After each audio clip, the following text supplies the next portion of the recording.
Welcome to the Midrash Says Out Loud. This week we will be learning the Midrash Parasha, Terumah. I hope this channel will open your mind to the great teaching of the sages and deepen your connection to the Torah, if you have not already. Remember to like, share, and subscribe as we journey through the Midrash each week. Before we begin, we invite you to get your tea and a comfortable chair and relax as you listen to the Midrash out loud. Terumah. Hashem wanted the children of Israel to build a Mishkan so that his Shekinah might reside among them. The physical Mishkan of wood, however, was only a symbol for the true resting place of the Shekinah, the heart of every Jew. How is it possible to make one's heart a Mishkan for the Shekinah? This is accomplished by devoting one's heart to Torah and Avodah, Hashem's service. Hashem praises his Torah, telling us, Torah is an unsurpassed commodity. It possesses qualities not found in any other type of merchandise. A man who starts a new business cannot be certain of success. He might even lose his entire capital investment. If someone studies Torah, though, he can only gain. If two businessmen trade goods, each one remains with only one item after the exchange. Having bartered his original possession, Torah is superior. Two Talmidei Chachamim who meet and exchange ideas end up with a double amount of Torah knowledge. Each has passed on his own learning without incurring a loss, while gaining additional wisdom to boot. A businessman who carries valuable merchandise on his person lives in the constant dread of being robbed. Torah is superior. No one is able to steal another's Torah knowledge. A group of business people were traveling on a ship. A Torah student was also on board. "What type of goods do you possess?" they inquired of him. "I cannot show them to you," he replied. At this they jeered. During the entire journey they amused themselves by mocking the Talmid Chacham, who could not display any merchandise as valuable as they possessed. When the ship finally reached its destination, the port authorities confiscated all the goods on board. All the merchants were suddenly penniless. The Jews among them inquired as to the location of the nearest Jewish community and directed their steps to the central Beit HaMidrash. As they entered, they found a group of men from the local community engaged in a lively study session. They were debating a difficult passage of the Gemara, posing a number of questions. When the Torah student noticed them, he joined the group. He was able to clarify all the difficulties, and his great knowledge was recognized by the community. He was honored, provided with food and drink, and offered a position. Now the business people who accompanied him pushed forward and requested, "Please tell these Jews to provide for us also. We merit their aid by having been on the same ship as you." Suddenly they were made to realize that, in truth, Torah is the best merchandise. It is usually expensive and troublesome to store and guard one's wares. Torah is different. Not only does it need no protection, but in fact, it guards those who study it. Someone who buys goods cannot acquire the vendor as well. But someone who masters words of Torah acquires Hashem at the same time. The construction of the Mishkan, a prince had come from a distant country to wed the king's only daughter. When he wanted to leave with her, the king told him, "I cannot part with her. She is my only daughter. Yet she is your wife too, and I have no right to withhold her from you. I will therefore ask a favor from you. Build for me an extra chamber wherever you settle so that I may live near you." Similarly, after Hashem had given the Torah, his precious daughter, to the community of Israel, he asked them to construct a Mishkan in which his Shekinah would dwell permanently on earth. After the sin of the golden calf, Moshe unceasingly implored Hashem to forgive the children of Israel. Finally, he effected a pardon. Nevertheless, Moshe was not content but questioned Hashem, "How will it be apparent to the nations of the world that you have actually forgiven the children of Israel?" "Let the community of Israel construct a Mishkan," Hashem replied. "There they will offer korbanot, which I will accept. This will be public proof of my renewed love for my people." Although the mitzvah to build a Mishkan was issued only after the Chayat HaEgel, the Torah records it beforehand. The Parshiot, which deal with the Mishkan, Terumah, and Tetzaveh, precede the account of the sin of the golden calf, which is related in Parsha Ki Tisa.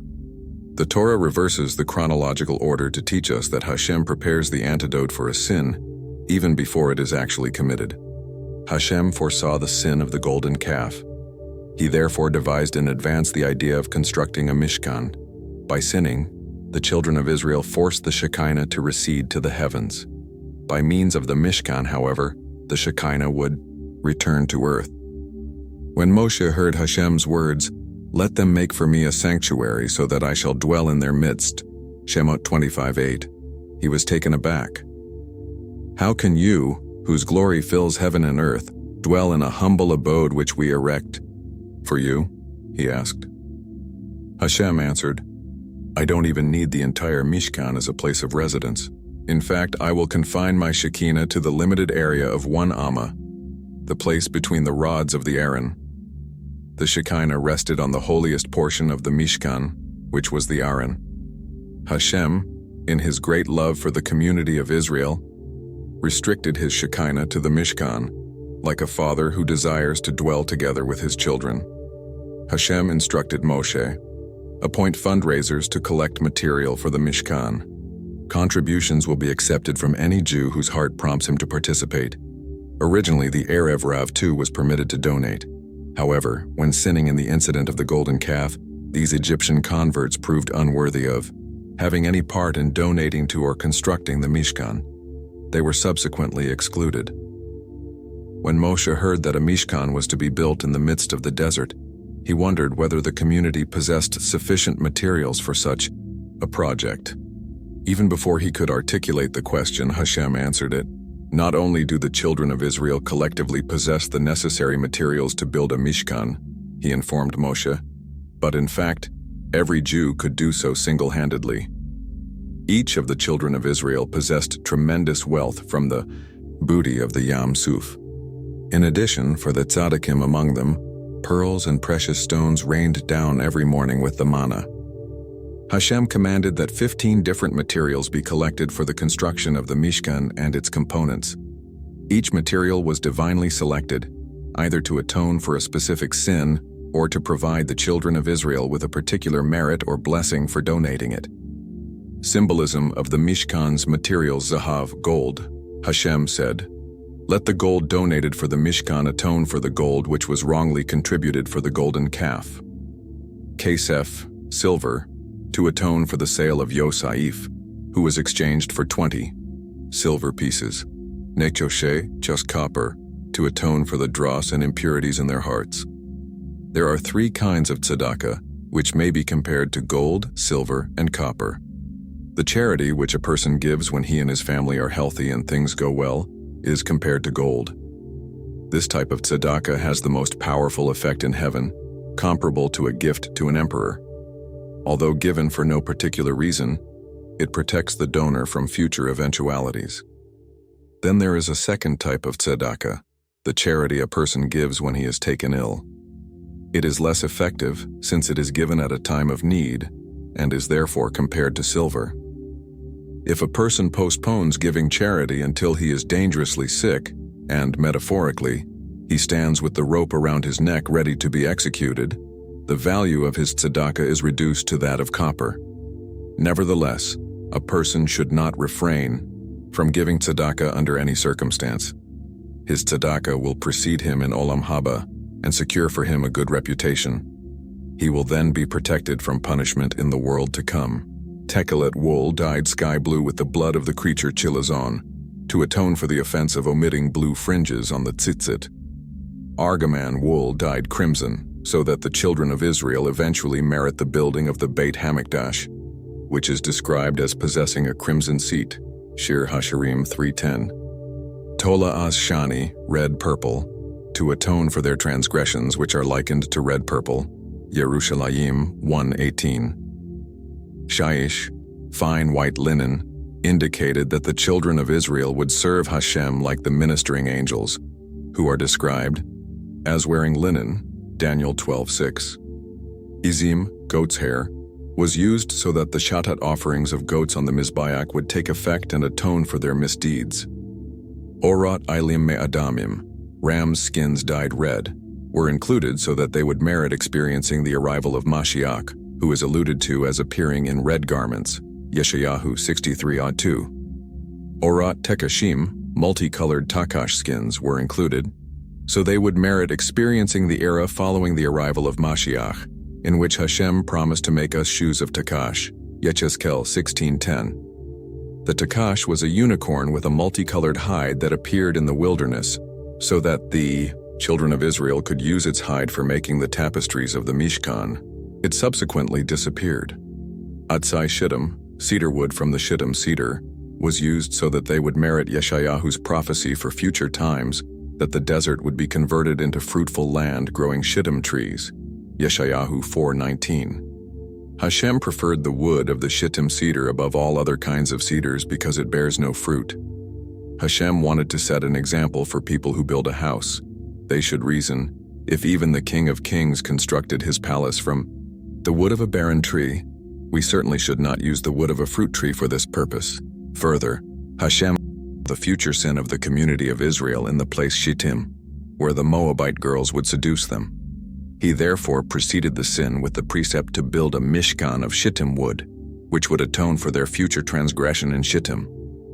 Offerings for the Mishkan Shemen Lamaor, oil for lighting, was included so that the children of Israel should merit having their light shine forth in Mashiach's time. Besamim Liktoret Hasamim, spices for the Ketoret, incense, were added so that the children of Israel would be worthy of experiencing the era of Mashiach, in which they are described as rising up from the wilderness like columns of smoke spiced with myrrh and frankincense. Shir Hashirim 2.6. Avnai Shoham ve'avnai Miluaim.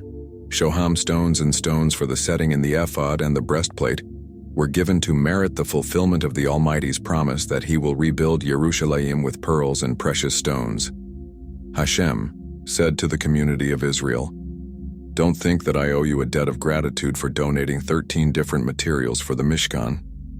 In truth, you are the ones who are indebted to me since I already did 13 types of chesed, kindness to you, after your departure from Egypt. Nevertheless, I will consider you like donors who acted without any obligation."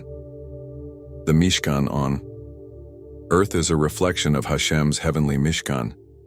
Every detail of its plan reflects an aspect of Hashem's dwelling place above.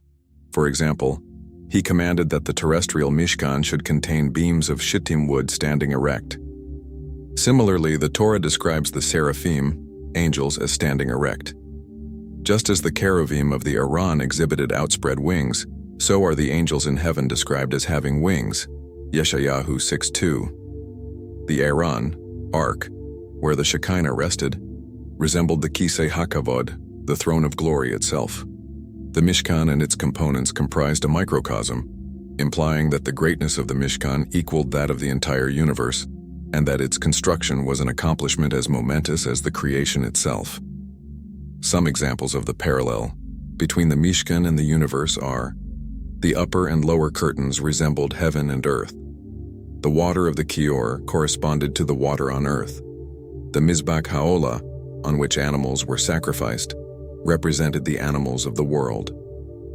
The Mizbach Haktoret symbolized all the spices. The menorah candelabrum represented the sun and the moon. The 7 lamps of the menorah corresponded to the constellations of the 7 stars, which influenced the course of all natural events in the universe, Shiva Kochvai Leches. The structure of the Mishkan additionally suggests the human body, and its implements correspond to the various organs and parts of the body. The Aron corresponds to the heart. Just as a person's life depends on the vitality of his heart, the significance of the Aron, which contained the Lukot, suffused the entire Mishkan. The Keruvim, which spread their wings over the Aron, correspond to the lungs over the heart.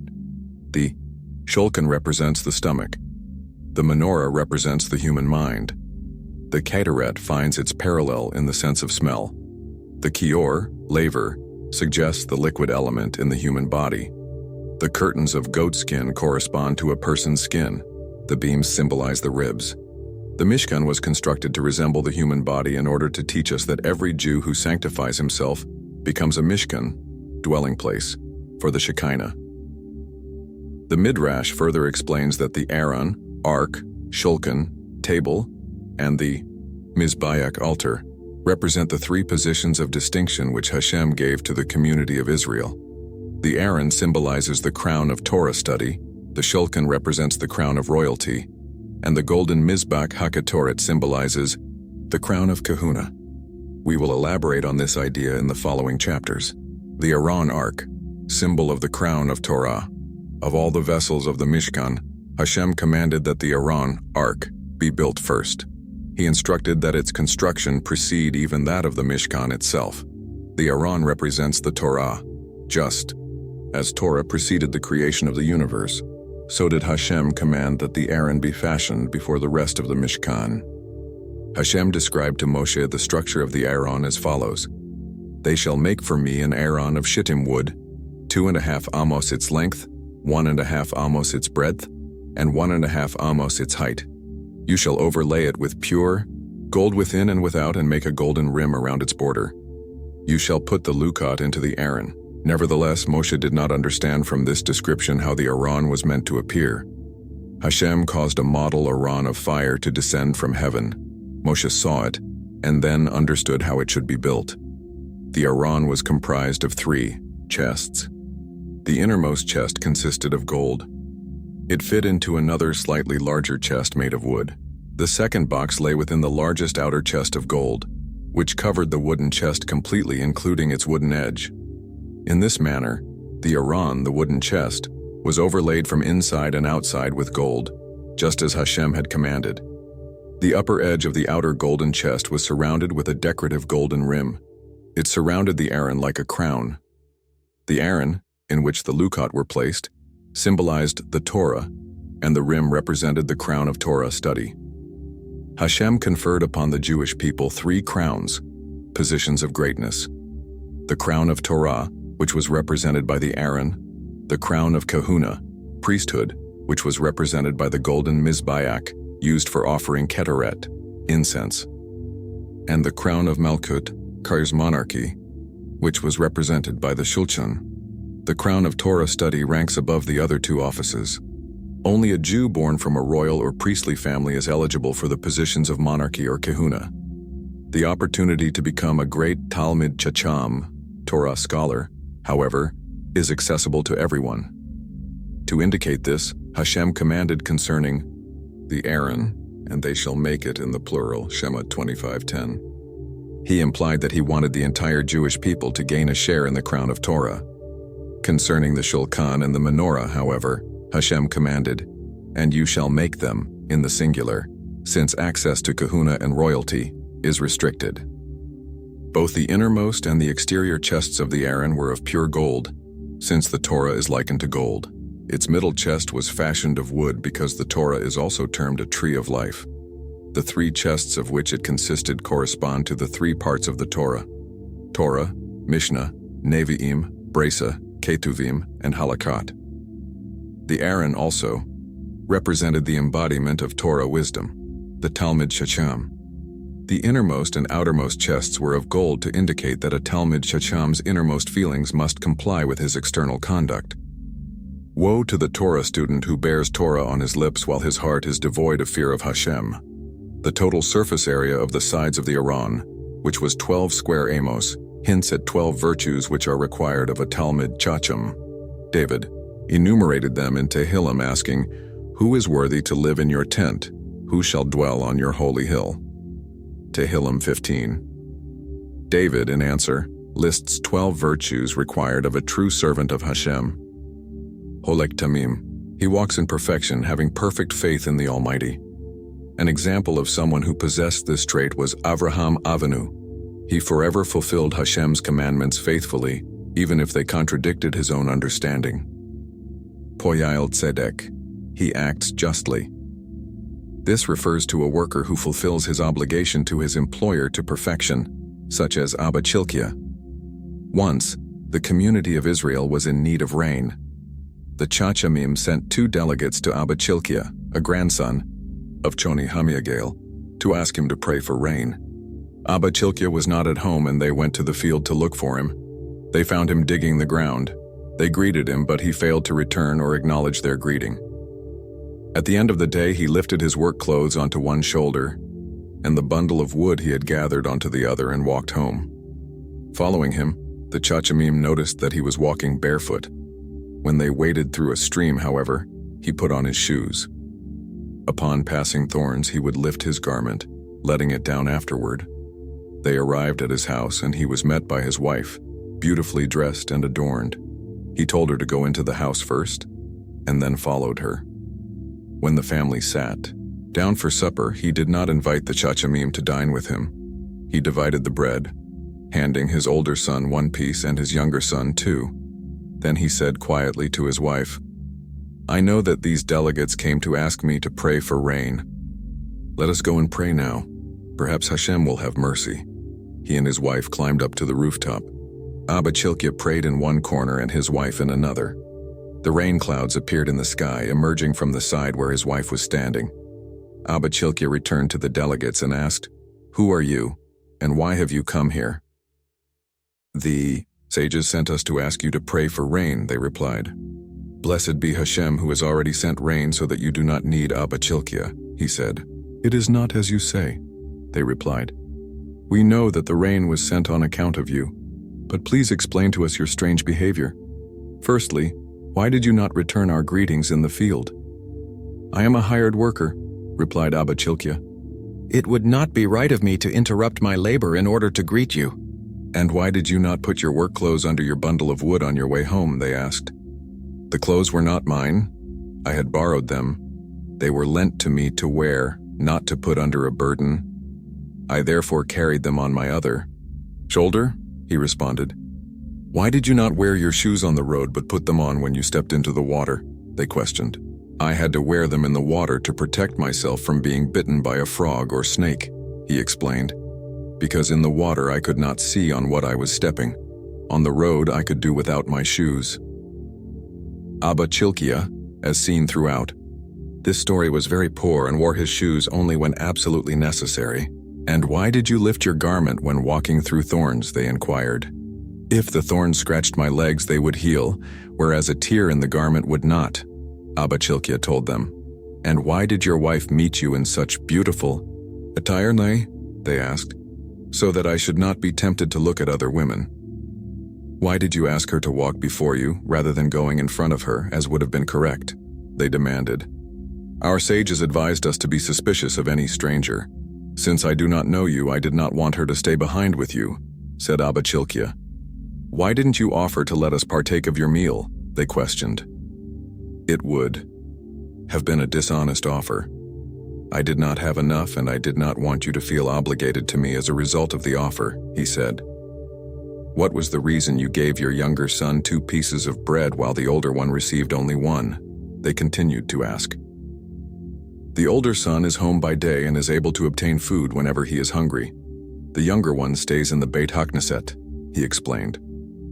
"We also want to know," asked the Chachamim, "why Hashem sent the rain cloud from your wife's corner rather than from yours."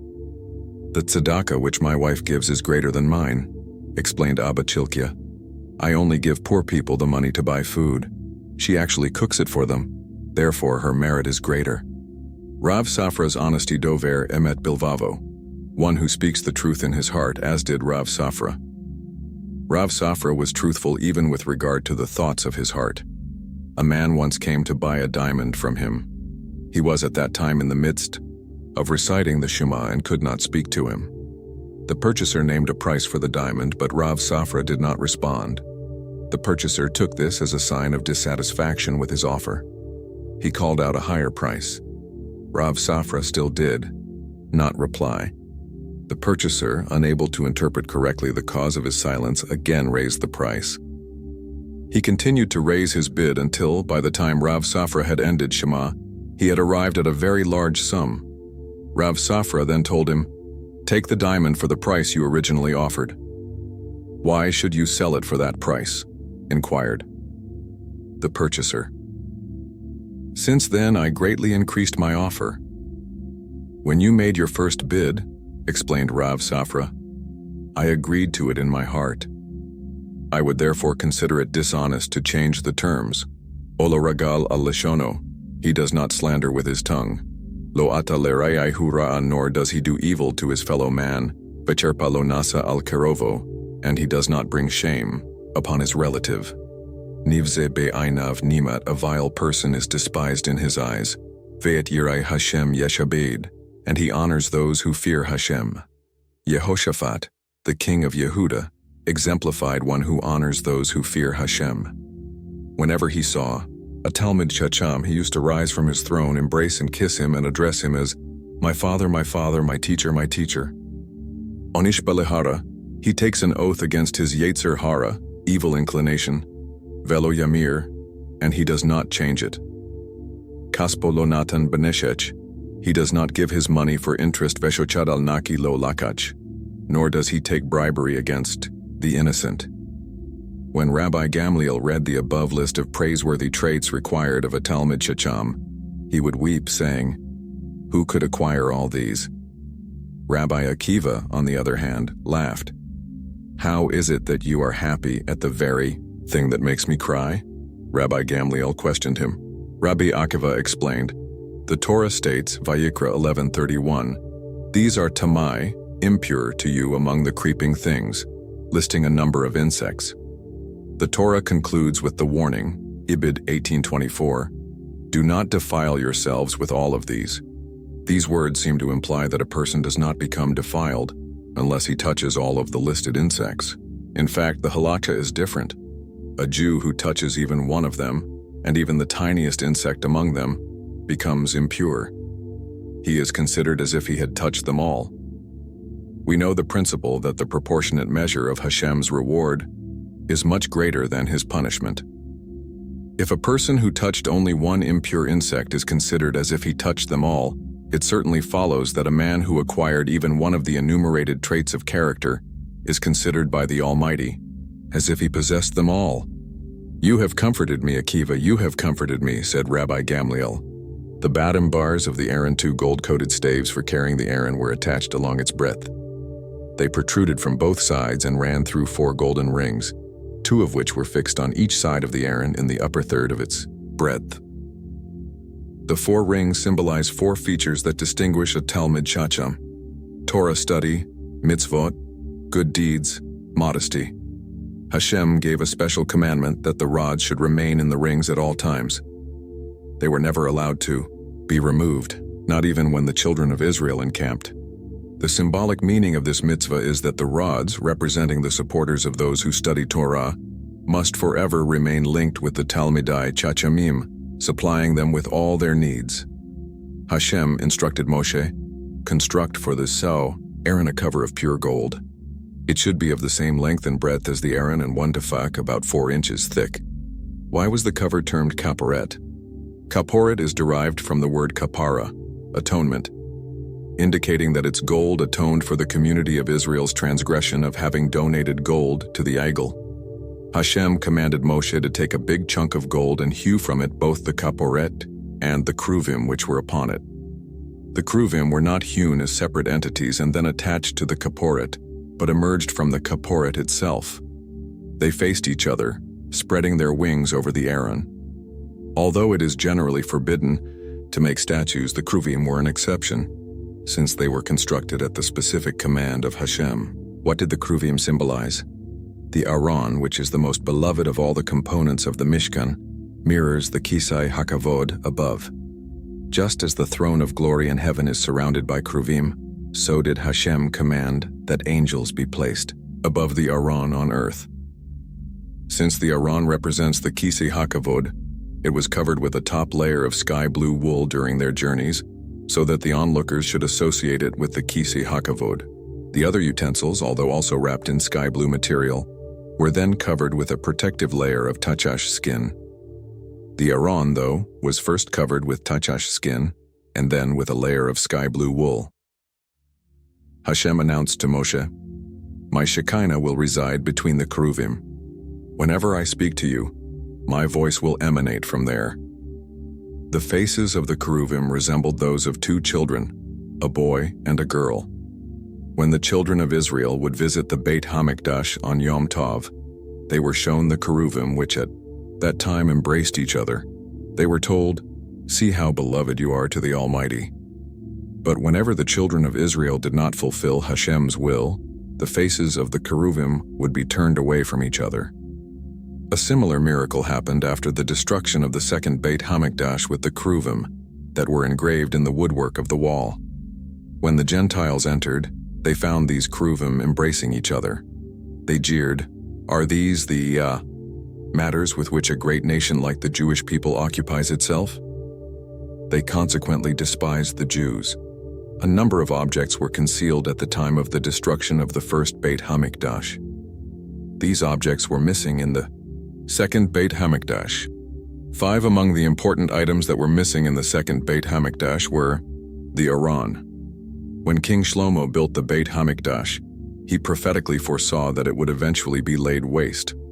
He therefore built it with secret subterranean chambers in which its holy vessels could be hidden.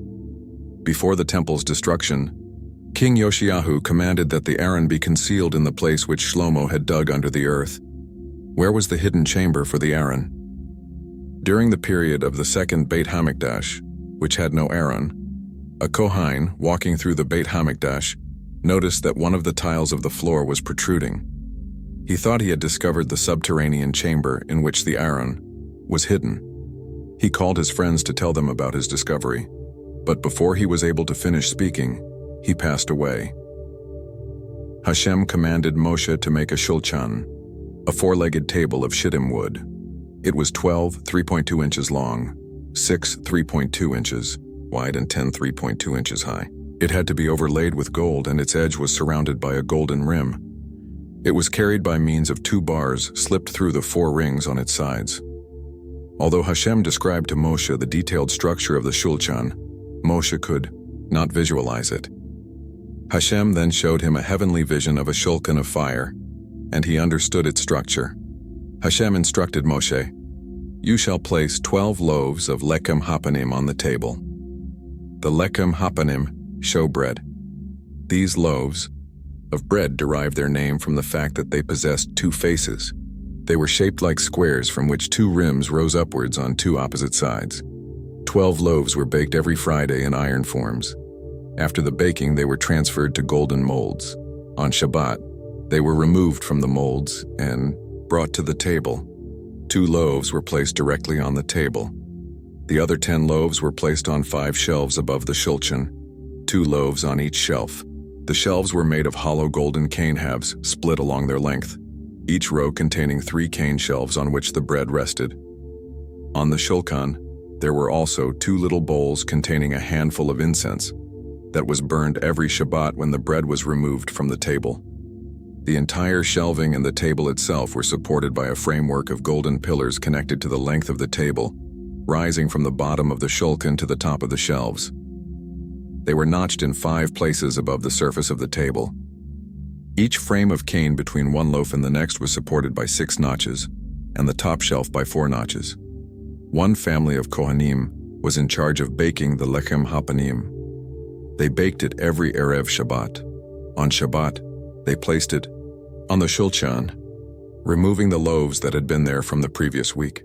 Hashem commanded, "Let there be bread on the table constantly." The shulchan was never allowed to be empty. The new loaves were therefore placed as soon as the old ones had been removed.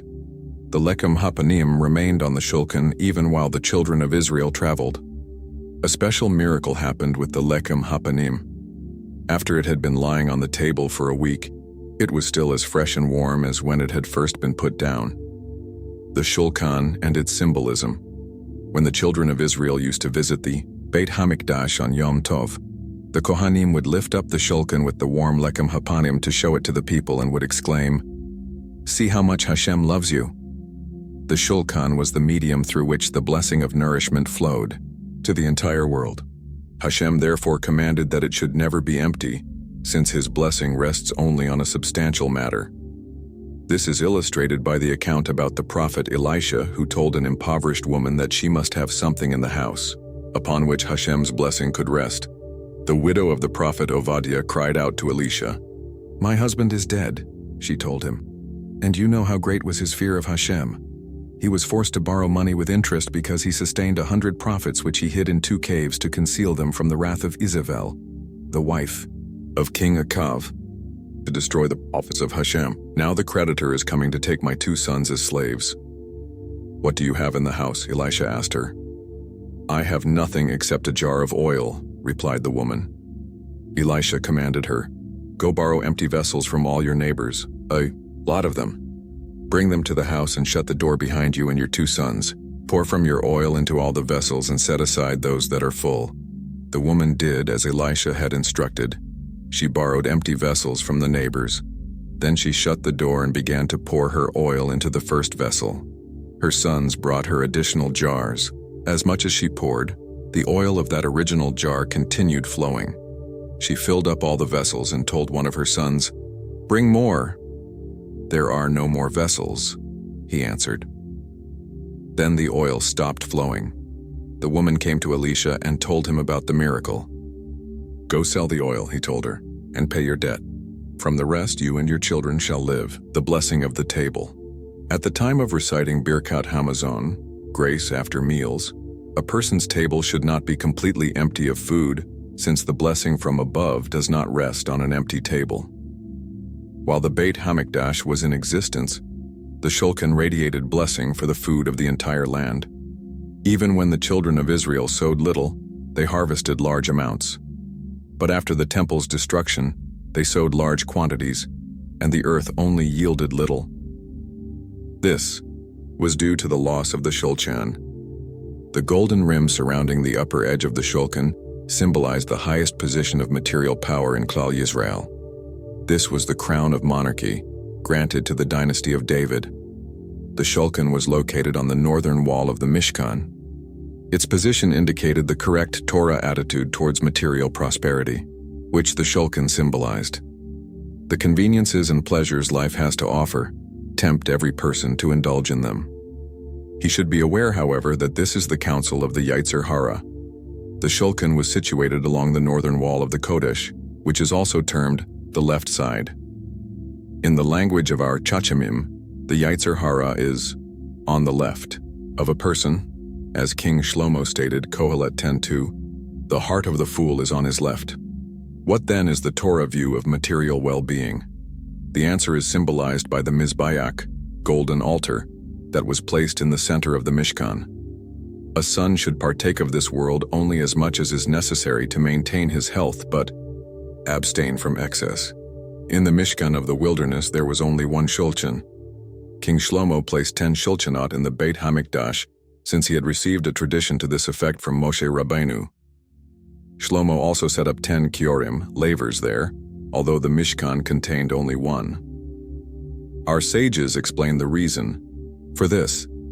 In the desert where the children of Israel were amply supplied with food, manna, and water, well of Miriam, they needed only 1 shulchan and 1 kior. In Eretz Yisrael, however, the children of Israel needed a greater blessing to ensure an abundance. Hashem therefore commanded that 10 shulchanot and 10 kiorim be established in the Beit HaMikdash to radiate greater blessing to the crops and water. Today we no longer possess a shulchan to bring blessing upon our food. Instead, the table in one's own home is his source of blessing. Fortunate is the man at whose table 2 things are found: words of Torah and a share for the poor. If a person conducts his table in this manner, 2 angels appear at the end of the meal. One exclaims, "This is a table which is set before Hashem. May it forever enjoy heavenly blessings." The second angel repeats his words and concludes, "May this table be set before Hashem in this world and in the future world." The menorah, candelabrum, Hashem commanded Moshe to make a menorah. He instructed him, "Fashion out of a single kikar of gold a menorah which possesses 7 branches. The central branch shall extend downward to meet the base.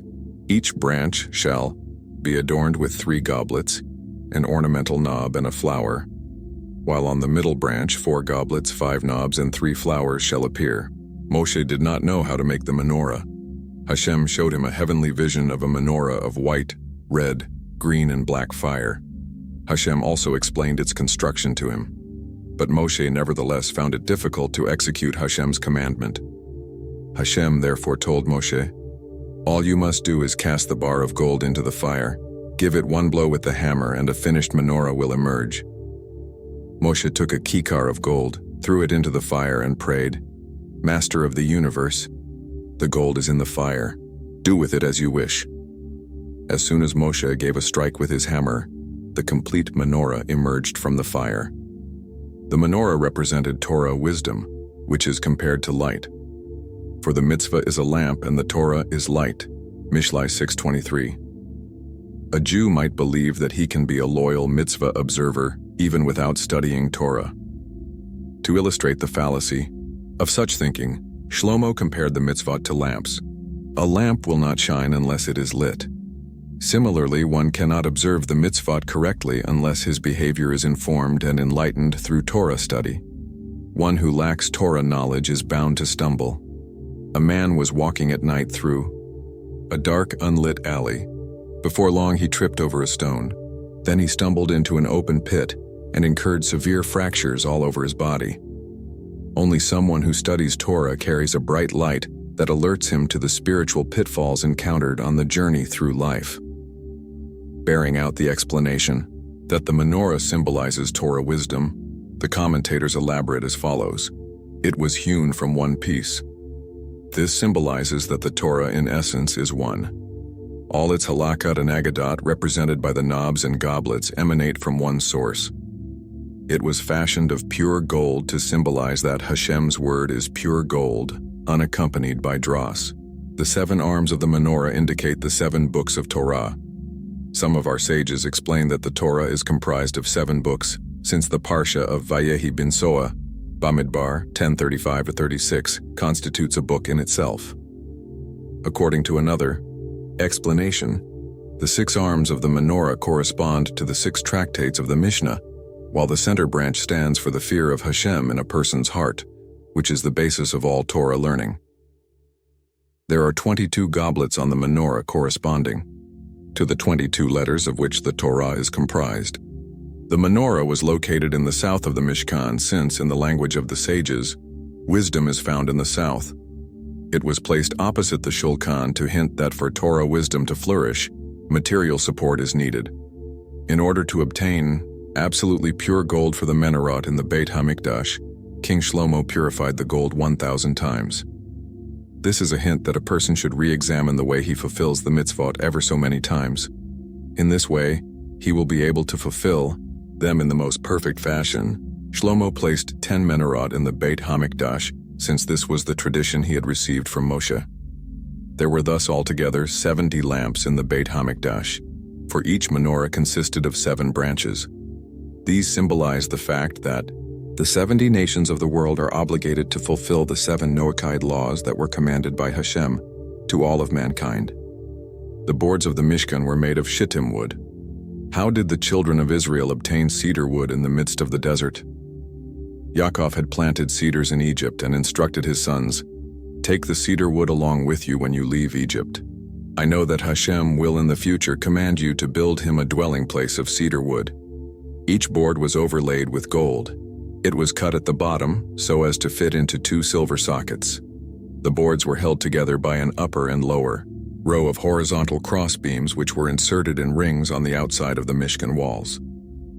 In addition, each one of the upright boards was fastened to the next one by a system of upper and lower interlocking pieces of wood, which protruded from each beam, and for which a hollow had been made inside the adjacent beam so that they could be inserted therein. The boards, according to one view of our Chachamim, were also joined by a single middle beam which ran through holes that had been carved through the middle of the boards. The middle beam was 30 amos long. This beam, according to the view of some of our sages, ran horizontally from one end of the Mishkan to the other and miraculously held together its entire framework. It had been brought from Eretz Yisrael to Egypt by our forefather Yaakov, who prophetically foresaw the construction of the Mishkan. It symbolized Mashiach, who will unite all the nations of the world. A miracle happened when King Shlomo brought the Aaron to the Holy of Holies in the newly built Beit HaMikdash.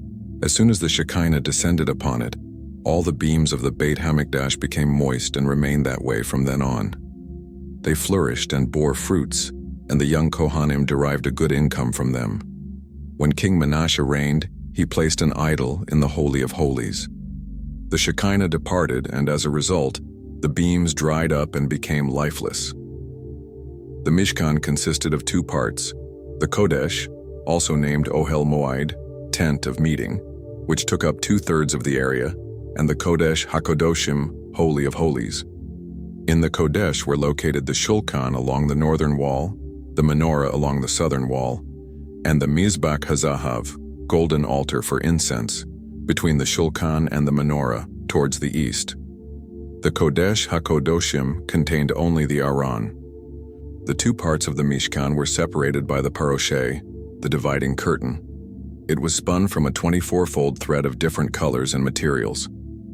The entrance to the Mishkan was on the eastern side. It was covered with a special curtain called the Masach. That curtain was woven of a 24-fold thread, and sewn onto it from both sides were designs of cheruvim.